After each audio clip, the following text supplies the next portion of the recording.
Hi kids, how are you all? I'm doing good. I hope you too stay safe and healthy with your family members. Yes.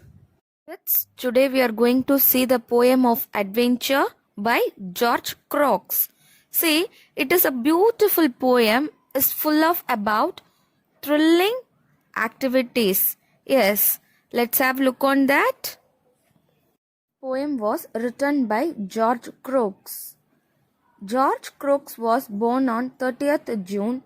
He is an aspiring poet who had written quite a number of poems inspired by nature, science, philosophy, and the spiritual aspects of life.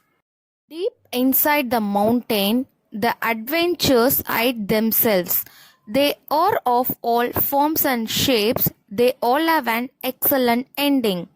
Because those that live their lives in adventure see the world in an extraordinary special way. See, the poet tells us that how the mountain was deep inside, it hid their adventures in itself. We can see the mountain in different shapes and forms, and definitely it will have an excellent ending too. See, because of it lives their life in a thrilling way, and definitely it will lead us to in a special way. Yes. To attract the adventures into the patterns of habit, you only need to close your eyes and ask them to embrace you.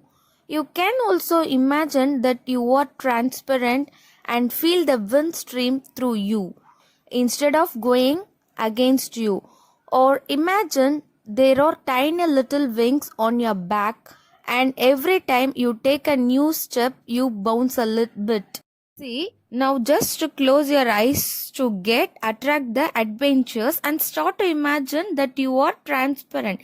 Here, transparent is nothing but it gives us clear vision. Yes, and it can given the feel like the wind stream will touch you gently instead of blowing against you. Or else imagine the tiny wings on your back, and every time it will make a new step to bounce a bit. Like that the author is telling to us.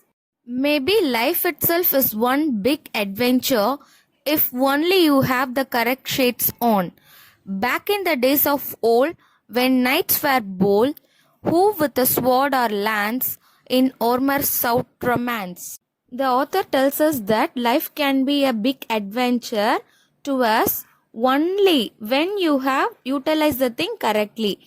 In an olden days, the kings were used different weapons like metal shield, sword, and so on to attract their opponents to achieve their goal.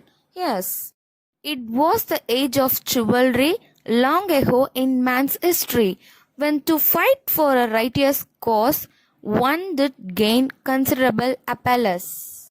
See, it was the age of chivalry. Here, chivalry, which means polite and kind behavior by men, which shows respect towards women.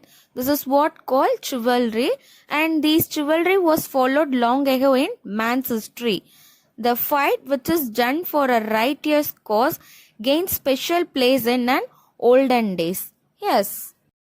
It was mainly for show, love and glory they deemed themselves being worthy to capture the heart of some fair maiden, which was the most desired prize laden. Oh, they would strike heavy blows on all of their opponents and foes in one-to-one combat, defying death as crowds watched with abated breath.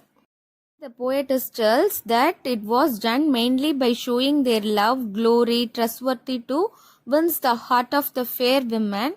It will be considered as a value wishes to them, yes, but they will take best revenge against their enemies. Yes. Through this poem, what we get is we should be brave and bold enough to face all the adventures of life. Okay, kids? Thank you. We'll meet you in the next session. Bye. Okay, kids, this is what all I have for you in today's session.